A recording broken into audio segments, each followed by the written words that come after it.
Hello there, and welcome to episode 67 of Inside the Vault, a Carolina Panthers podcast. I am your host, Ryan Smith, and my co-host from Winning the Division, Ben Troupe, nice enough to join me for once again on Inside the Vault. He was a past guest here before. He is a well-known Falcons fan, so I figured we could diss the Saints and Bucs a little bit, and we can just talk more about Panthers and Falcons here on this edition of Inside the Vault. Mainly about my Panthers, but we'll circle your Falcons in as well, since you obviously are my co-host on my other podcast, Winning the Division, and also a dear friend. Ben, let's just get right into the Panthers picks and Falcons picks. We'll start with the Panthers. Tetairoa McMillan, 8th overall from the University of Arizona, helping out Bryce Young.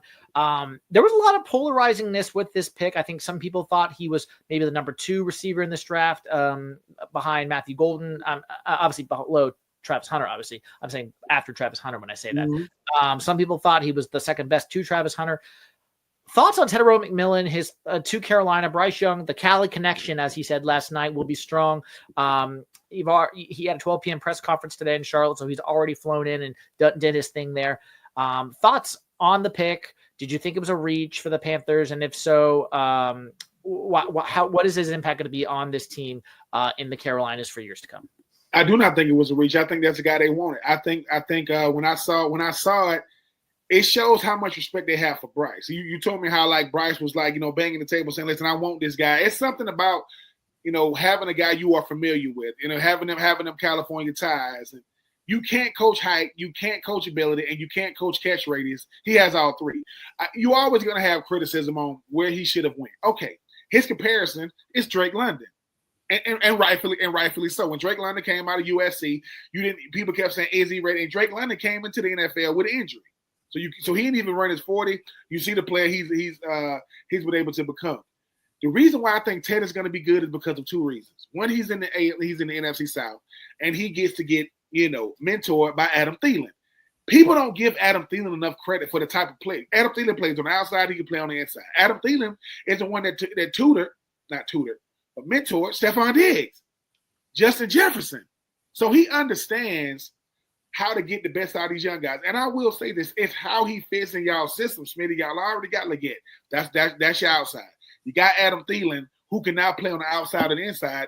And here comes this 6'5". Now, I saw the picture that you sent me with Muggsy Bogues. I think that's very funny. I can't take credit for that. That was on X earlier today. I will say this. The one thing I will give Bryce Young is he don't have a lot of balls get batted down. For him to not be the tallest, biggest guy, but it shows the direction that they want to take this team in 2025. You're going to keep building pieces I think that you guys, second, third, and latter rounds, are going to be addressing the defensive side of the ball, from defensive line, the secondary, the things of that nature, because you want to give a Derrick Brown a young pass rusher, whether at D tackle or defensive end or outside linebacker, depending on the scheme. But I like Ted. I mean, this is when you got the right player. When people start saying, "Oh, he ain't this, he ain't that, he ain't this, he ain't that." Listen, draft fatigue, as Emery Hunt told us. As good as he was in 2024, look at his 2023 tape. It was even better. This guy, the only reason why he didn't win the Blitnikoff is because of Travis Hunter. And I still think he was in line to win it. I think sometimes when you start talking about fit, I think Bryce Young and this offense is a good fit. Y'all have a good mixture of run and pass. I think he's a guy that can definitely take the top off. And once again, just like a Mike Evans, where he lacks separation, you throw it up. Because these DBs got to deal with the fact that, all right, if he jumps a 35 to 40-inch vertical and the DB covering him jumps to 40, well, they're giving up how many inches? 3, 4, sometimes 5. There was some tape. He smoked Travis Hunter this past season. So I think for a guy, and he's gonna see Travis. I mean, no, I'm sorry, that's AFC South. I apologize. When you talk about who he's gonna see in this division, AJ Terrell. I mean, AJ Terrell probably gonna be locked up on him. That's not gonna be good because you're gonna have to pick. Okay, who do I double? Do I double Leggett? Do I double Tech? Do I give Adam one-on-one? And I see what y'all got at the tight end position. I just think that what he brings to an offense that was only lacking a piece. Y'all ain't lacking pieces. Y'all was lacking a piece. And that's about as good of a piece as you can feel with a guy like Ted. Because when he walks on the field, he's physically imposing just looking at him. And he's had proven production for multiple years in college. He wasn't like a one-year wonder that had a really, really good outlier year. So I mean, I hate to give Carolina all this love, but y'all got the guy y'all coveted. As much as people gonna make it D lineman this or outside linebacker that, I want a guy who's had proven production at a school that might not have a lot of production as far as like for the school itself. And he knows how to get open. And what he lacks, that's what practice is for. That's what film is for. And like I said, Leggett, year 2, Tet, year 1, Adam Thielen, I think he's in like year 11 or 12 or 13 or something like that. Y'all got a nice mix, man, because you got a veteran in Adam Thielen who's ready to mentor Tet. You got a guy in Leggett who only wants to keep making strides. And like I say, if you want to see why Mike Evans is good, what Mike Evans doesn't have in route running, he gets open every time. I'm talking about every time. They're going to have to get Tet to understand, listen, we didn't draft you because you have the potential to be good. We need you to be good right now. Camp Confidential, which is what, the Panthers call it. I'm looking forward to seeing it because I want to see what this youngin look like, man. I think he got a shot to be really, really good in a division that favors big, tall, fast, strong, athletic receivers. And then I'll just kind of go through some of my thoughts on the rest of the picks, and we'll get to the Atlanta Falcons here on this special edition of Inside the Vault. 57 is the Panthers' second-round pick tonight. I don't think they're going to last that long. I think they're going to try to trade up. In fact, I already know they are aggressively trying to do so. I want to see them go around 43, 42, something like that. So they're picking, in about 10 picks. That's moving up. Yeah. I mean, not in the 30s, 40s. From 57 to like 42, because the start of the second round is what, pick 33? Yeah. I can. Well, this is when that we said this is when Dan Morgan finna make his money. You got your guy in the first round. Now you got to start putting some pieces around these guys. Yeah. So from my standpoint here, from a best available and thoughts on if I was running the Carolina Panthers, and again, I'm clearly not. I think Mike Green is off their board. Donovan Ezaraku, defensive end's probably going to be gone. So I'm looking at a guy like Braden Swinson from LSU, Princely, Umielen from Ole Miss, former Florida Gator at one time. Those are the two guys at defensive end that I'm looking at there. If they don't take a defensive end, I'm looking at safety, Xavier Watts, particularly from Notre Dame. I think Nick Emanwari doesn't quite fit next to Trayvon Morningwig. As much as I like Nick, I don't think he fits next to Trayvon Morningwig. So those are the two positions that I personally would target at 57, or the Panthers' next pick after that, which is in round 3 tonight. I believe pick 74 time. 74, yeah. So I would say safety and edge rusher are the two that I would target tonight in those two picks for the Panthers. And then going into the 4th round, 5th round, picks 111, 114, 140, 146, 153 in the 5th round, and then just one 7th round pick. I won't go through player by player, but I'd like to see a tight end in those later rounds. Another running back with Jonathan Brooks likely to miss most of the season. Rico Dowdle's only on a 1-year deal, so got to have someone behind Chuba Hubbard and Rico Dowdle in case there's an injury or running backs are a hard position to stay healthy at. I'm looking at the 7th round potentially drafting a kicker for our last position. The Andre Borregales, the kicker from Miami, is a stud. Probably could get him as an undrafted free agent, but you never know. Someone could be sneaky and draft him. So I mean, really, and then maybe a corner if we have if we have time to do that. Those are probably the key positions that I see. So edge rusher, corner, tight end, kicker if we are able to do so, and edge rusher obviously. And I think, Ben, I wouldn't rule out taking multiple safeties in this draft, because right now the Panthers only have 3 safeties on this roster, so they need a lot. At least 2 safeties from this draft. As another one, Jonas Sanker from Virginia is another one that I expect to be there in like the 4th or 5th round. And so, all that being said, with Teterow gone, you have the ability to, with these 8 picks, if they don't trade at all, if they just keep these 8 picks, I'd say maybe 6 or 5 of these need to be defense, and then the other 2 or 3 need to be, a running back and a tight end, or running back and offensive tackle. Taylor Moton's going to be 31 next year, the old the Iron Man who missed his first game in like his career last year. So, we'll see what happens, but that's kind of just my overall thoughts on the Panthers' remaining needs and how they fit. Again, I wasn't going to go player for player, but at least for tonight, those are some of the players I'm looking at. Braden Swinson from LSU, Princely at the edge rusher, and then at the safety position, Xavier Watts or Jonas Sanker from Virginia. Those are kind of the guys I'm looking at tonight from a safety and edge rush perspective.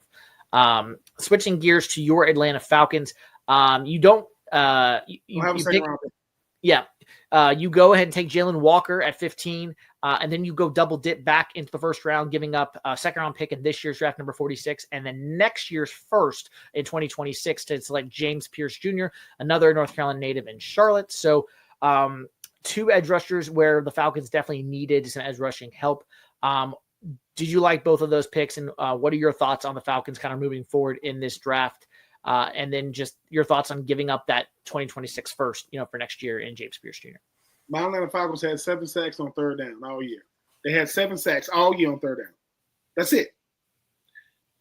They needed edge rusher help bad, and they drafted like it. They drafted like we needed edge rushers bad. And like I said, Terry Fontenot was in a very, very compromising spot. That's the general manager for my Atlanta Falcons. Kirk Cousins, you missed. You missed on Kirk. Right? You put Michael Penix in too late, and the team that you got to compete with kept you. You weren't going to the playoffs, but just to seal the deal, your Panthers made sure. We're not going, y'all not going. So what do? You go out and get the guy you coveted, with Jalen Walker. You get it, right? Pierce was a guy that was highly coveted coming out of the combine. I don't know why he failed. Don't really care why he failed. I'm happy that he failed to us, even though we had to move back up to get him. The Falcons do not have a second round pick. They got a third round pick, a fourth round pick, and a seventh round pick. I think what the Falcons got to do, they got to be very, very either – I don't know how they get more picks, because having 3 more picks in the entire draft, that being in the third, the fourth, and the seventh, do you get you a defensive tackle? Because Grady Jarrett is gone. You always can add O-line help. And unless you lost your center, Drew Dahlman, to the Bears. Yeah. I mean, do you get you a center? Do you move somebody that's already there to center? Do you get you because the thing about the Falcons is this: you gave away a lot to get your 2 pass rushers, which means you put a lot of equity into them. Now you only got 3 picks left. Maybe Terry Fontenot's going to have to figure out a way to add some picks. So he say, "Hey man, we got to find a way to get some more picks, because this Falcons team has a lot. My Falcons team has now offense. They loaded, man. They loaded with Drake London, Michael Penix. You're talking about Bijan, you're talking about Kyle Pitts, if they can get it going. Well, Grady Jarrett is now a Chicago Bear. That's a very stable veteran presence that's gone. Your center also went to Chicago. You sent both of them out there. So I think you got to ask, which one do I need the most help? And I would say it's going to be center way more. But here's the thing, though, Smitty. If you count on a rookie center to be your cog in the middle, that also could be dangerous. Yeah, rookie center, that's a hard position to play. Yeah, exactly. So I think Terry Fontenot going to have to earn his money, because while we felt good about yesterday has now become today. And now you only got 3 picks, so how do you find a way to add some more picks? Because we ain't even talking about camp casualties. Some of these players that's on some of these rosters are not going to be there when the regular season starts because of the cap hit. So if you start talking about 10, 15, $20 million players that's not quarterbacks, they're going to be trying to find a way to either restructure some contracts, take some pay cuts, or you're going to get cut. So some of these rookies, and some of these first and second and third year players are going to have to contribute, not because they're the best, but because they're affordable. So I just think that Fontenot going to have to find a way to either do really, really good with those 3 picks. Where do you go? I think by having your offense solidified as far as like what you want outside of the center position, maybe you add a defensive tackle, maybe you add a linebacker, maybe you add another secondary piece. Because I think, if I'm not mistaken, it wasn't Simmons that we got from Denver last year. I think he signed a 1-year deal. So we're gonna have to add another safety, but I just like what they've done thus far. Because it's been a long time since – no, it's been you're talking about some swing and misses. It's been so many swing and misses for pass rushers in Atlanta. I could write a book on the Yeah. Before we get out of here, let's talk really quickly about Tampa and New Orleans. Kelvin Banks Jr. from Texas went to New Orleans for the offensive line, and Buka from Ohio State, getting potentially a replacement for Mike Evans in a year or two. Thoughts on those two teams from a high-level view, kind of the rest of this draft going into 2025. Bucs have won the Division 4 out of the last 5 years, and New Orleans, as we know, has been struggling a bit at the bottom, along with my Panthers and your Falcons, obviously. Bucs have kind of ruled this division. Derek Carr, shoulder injury, kind of mysterious, may or may not be there next year. Spencer Rattler, will he get a chance to start? Will it be somebody else they draft? Who knows? And then Baker Mayfield and the Bucs, they're rolling along. That defense is getting older, just like the Saints defense, but, they're rolling along. The Saints, obviously they went offensive line, but it's not really going to matter if you don't know who they're going to be throwing to. Who's going to be throwing the football? So we'll see what happens with that. Listen, this American gentleman, Egbuka, he could be a problem because I think that they're getting ready to kind of phase out Mike Evans. This is probably going to be his last year, so they got to phase him out. But I've gotten used to that kind of production. 1,000 yards since I got drafted. Correct. I want to bring in a player that looks like him, plays like him, came from a big school. So they're going Mecca. And I'm pretty sure Mecca going to shout the right thing. But listen, big fan of Mike Evans. Get to it about Chris Godwin and company. I think Emeka can be just like Ted. He could walk in. He could walk out of Ohio State. He walk out of Columbus, walk into Tampa, making plays because all the pressure isn't on him to be that guy because you got veterans on the team. So I think it's going to be dangerous. Like I say, it's going to be exciting to watch this Tampa Bay offense versus, your Panthers defense, my Falcons defense. The reason why I'm not saying too much about the Aints, they got to be one of the oldest rosters in football. They got to be. They've been in salary cap hell every year, it seems like. Yeah. That's a team full of mid to late 30-somethings, still trying to get it done. Alvin Kamara, listen, he wanted to get up out of there. They gave him a contract extension. The man has been about as rock solid as it get, but I'm not worried about the Aints. If they ain't got a quarterback, it's not going to matter. And Buka, he's gonna be a problem because I think they're gonna welcome. They're gonna say, look, man, just go out there and do what you were doing at Ohio State. But all in all, the NFC South as a whole, they did really, really good in drafting because they got the guys they wanted. They didn't settle. And that's the thing about the draft in the first round. It's different than any other round. First round, I got to get my guy. Second and third and fourth, I can get best available. I don't got to get need. I can get best available. Ted is who y'all wanted. I kept telling you, Smitty, it was a bunch of smoke and mirrors. I said, they're going to get Ted. They're going to get him. Well, we're going to get Mason Graham. We're going to get who they get, Ted. Because nothing says confidence and belief in your quarterback more, young quarterback more, no pun intended, than getting Bryce Young another weapon. They got him 2 weapons in 2 years to go with a veteran receiver, and they ain't have to break the bank of free agency with Adam Thielen. So, hey, man, dare I say, if y'all offense come out swinging like y'all did against my Falcons, it's going to be a long year in the NFC South. Because right now, Bryce Young and the Panthers and Coach Canales are saying, dude, if we can win our division, we can scratch everything else out. And that's been Tampa Bay's moniker the last 4 years. Just win the division, host a playoff game, see what happens.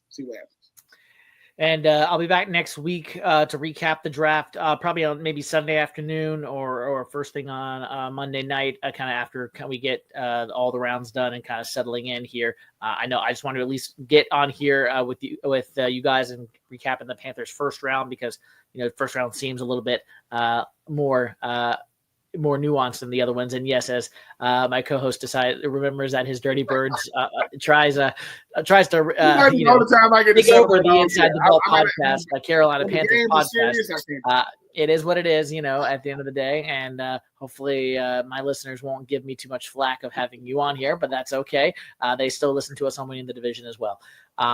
Well, at the end of the day, like I said, guys, keep watching the draft, enjoying the Panthers and what we get tonight and then on Saturday as well. And then I'll be back early next week to recap the draft for the Panthers and look at some needs going forward and preview some of the remaining dates and things coming up in May as we get to OTAs and kind of the slow, boring season of the NFL after the draft. Schedule release on May 14th. I might do a bit special on that. So we'll see what comes out of that. So rate, review, subscribe wherever you get your podcast. And this has been Inside the Vault, episode number 67, and NFC South round 1 analysis, but specifically the Panthers and Falcons with my co-host Ben Troupe from Winning the Division.